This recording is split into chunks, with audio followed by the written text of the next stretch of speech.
A continuación les vamos a presentar el ácido acetil salicílico a cargo de Laura Beltrán, Juan Méndez, Camila Naranjo y Daniel Aguilar. Para iniciar tenemos las indicaciones primordiales del ácido acetilsalicílico, como es un analgésico, antipirético y antiagregante plaquetario. Al ser un antiagregante plaquetario, ayuda a reducir el riesgo de primer infarto de miocardio no mortal en pacientes y para reducir el riesgo de mortalidad y morbilidad en caso de angina inestable. También reduce el riesgo de muerte cardiovascular en caso de sospecha de infarto de miocardio.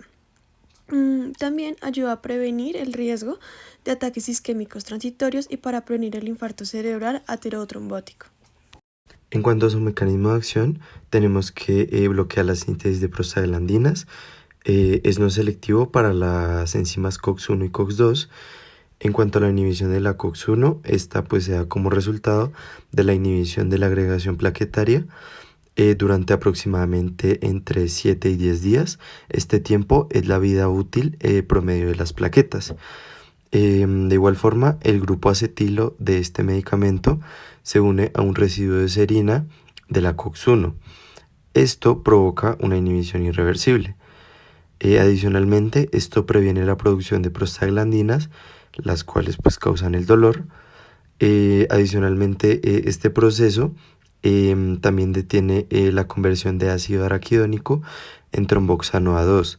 Este tromboxano A2 pues es un potente inductor de la agregación y pues esa agregación puede generar coágulos o tromboembolismo arterial y venoso, y esto puede traer efectos negativos como lo puede ser embolia pulmonar o algún evento cerebrovascular.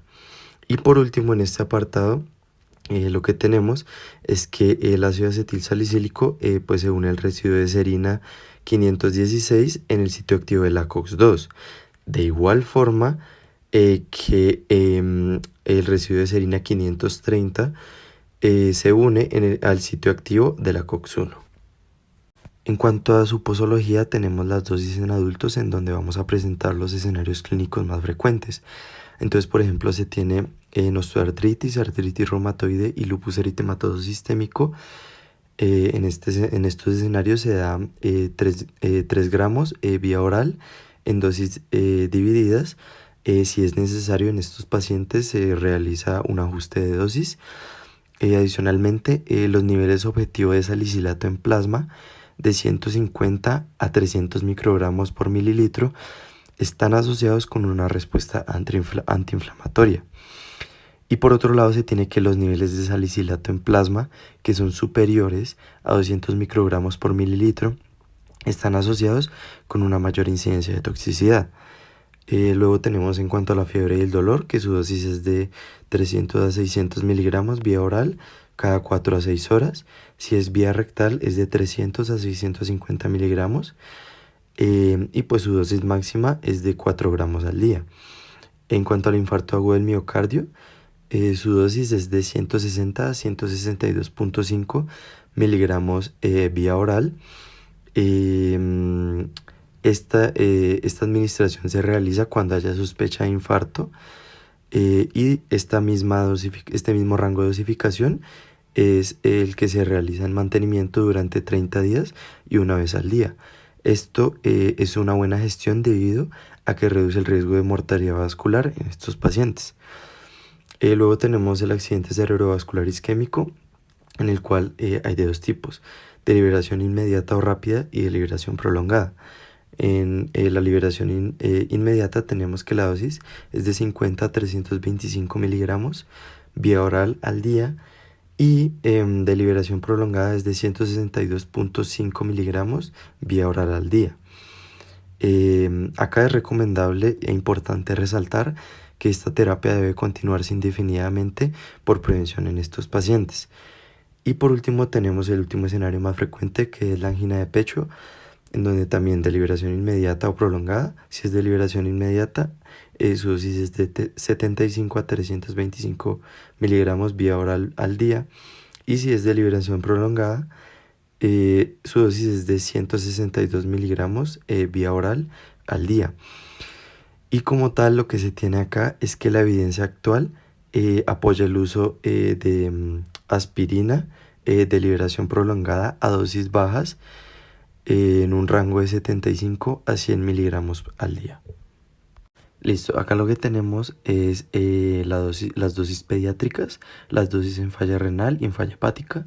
Entonces tenemos en las pediátricas en la fiebre, por ejemplo, si el paciente tiene 12 años o más, la dosis está entre 300 a 650 miligramos vía oral cada 4 a 6 horas. Acá es importante resaltar que este medicamento debe evitarse en pacientes pediátricos con enfermedades virales debido al riesgo de síndrome de Reye. Luego tenemos la artritis reumatoide juvenil, en donde su dosis está en el rango entre 90 y 130 miligramos por kilo vía oral, también en dosis divididas. Acá es importante tener en cuenta las dosis de mantenimiento, en donde se busca aumentar esa dosis si es necesario para lograr la eficacia antiinflamatoria. Luego tenemos la enfermedad de Kawasaki, en donde su dosis está entre 80 y 100 miligramos por kilo vía oral, en dosis divididas por 14 días. Esto es recomendable que sea seguido de 1 a 5 miligramos por kilo vía oral durante 6 a 8 semanas. Y se va pues, a utilizar como antiagregante plaquetario. Acá es recomendable la inmunoglobulina intravenosa dentro de los 10 días desde el inicio de los síntomas.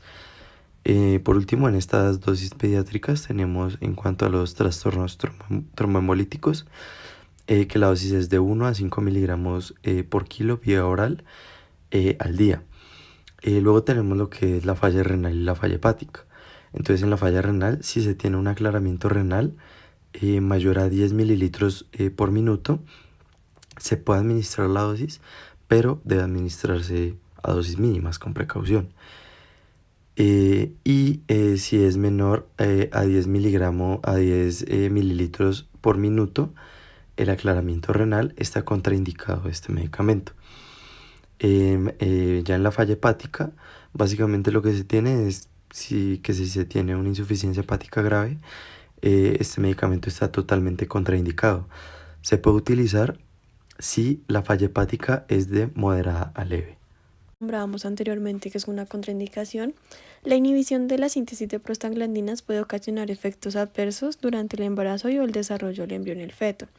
Varios estudios epidemiológicos han demostrado un incremento del riesgo de abortos y malformaciones relacionadas con el uso de la inhibición de la síntesis de prostaglandinas al comienzo del embarazo.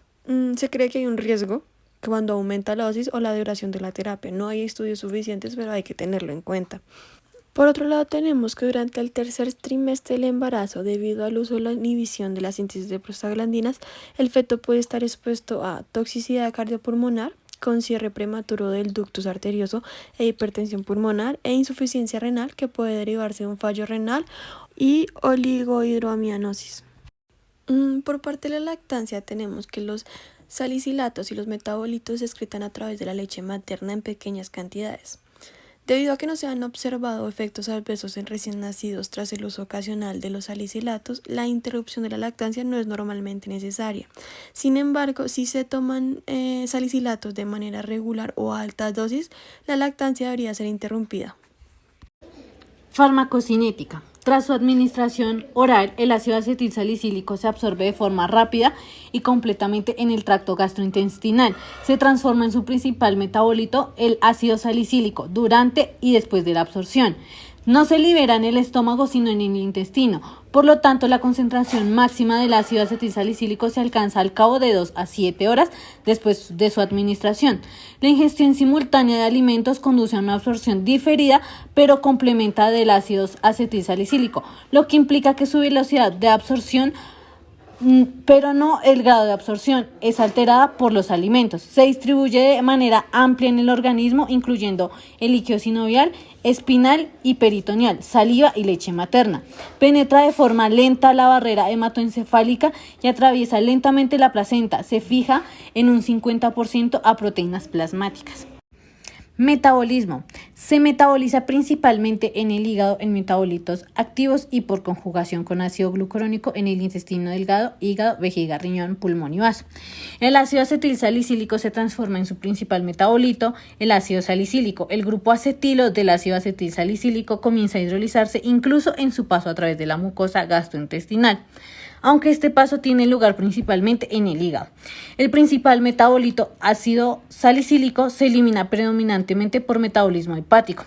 Sus metabolitos son ácido salicilúrico, glucurónido salicilfenólico, salicilacilglucurónido, ácido gentísico y ácido gentisúrico.